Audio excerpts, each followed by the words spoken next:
Assalamualaikum warahmatullahi wabarakatuh. Ada sekitar 360 berhala yang ada di Mekah sebelum Islam berkembang di sana. Dari 360 berhala itu, ada 4 berhala yang terbesar, yaitu berhala Hubal, Lata, Manat, dan Uzza. Serta bentuk-bentuknya juga beragam, mulai dari wujud manusia sampai dengan berwujud hewan. Di antara 4 berhala terbesar di Mekah itu, Hubal merupakan berhala yang paling dimuliakan oleh para kafir Quraisy, dan katanya Hubal merupakan yang memiliki bentuk manusia dengan tangan kanan yang patah. Nah, yang jadi pertanyaannya adalah, kok bisa ada berhala di Mekah, serta bagaimana asal-usulnya?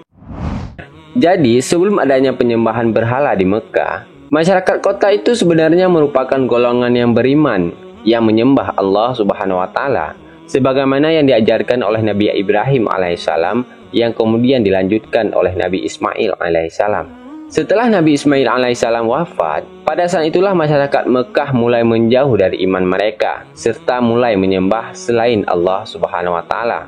Peralihan agama masyarakat Mekah itu dari agama tauhid yang hanya menyembah Allah menjadi menyembah berhala, dimulai ketika seorang pembesar suku Khuza'ah bernama Amr bin Luhai. Jadi, si Amr ini teman-teman, orang yang pertama kali mengubah dan menggantikan agama Nabi Ismail alaihissalam. Serta, ia juga yang meletakkan patung pertama kali dan menjadikan sesembahan kepada masyarakat masa itu. Ada yang berpendapat bahwa Amr bin Luhai ini membawa berhala dari negeri Syam yang ia dapatkan dari suku Al-Malik. Dan berhala yang ia bawa kemudian disebut dengan berhala Hubal.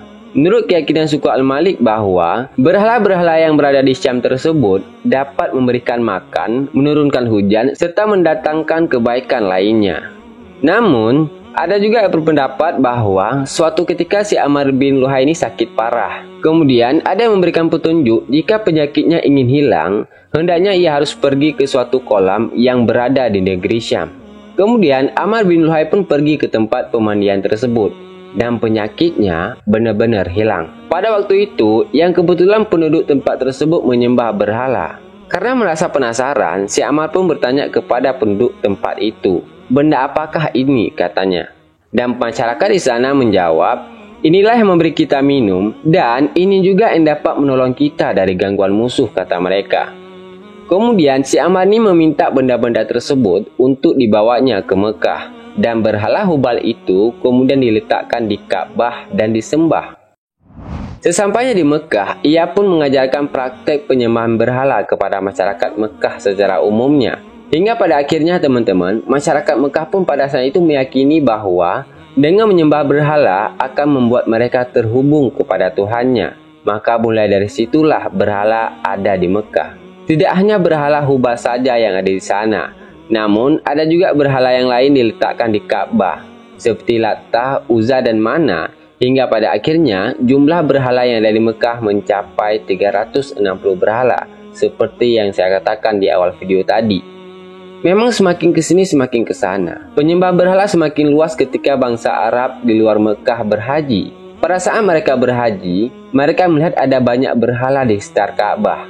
Mereka yang berhaji pun bertanya mengenai alasan orang Mekah menyembah berhala.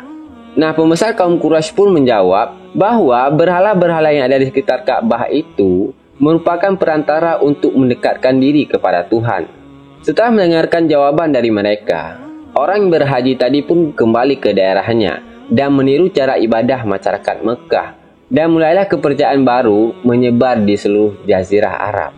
Nah, teman-teman semua, ketika banyak orang Arab yang menyembah berhala, maka zaman itulah disebut dengan zaman jahiliyah. Zaman jahiliyah sendiri berarti zaman kebodohan. Sebab orang pada masa itu tidak hanya bodoh secara ilmu, namun mereka juga bodoh dari keimanan kepada Allah Subhanahu wa Ta'ala. Wallahu a'lam bishawab. Assalamualaikum warahmatullahi wabarakatuh.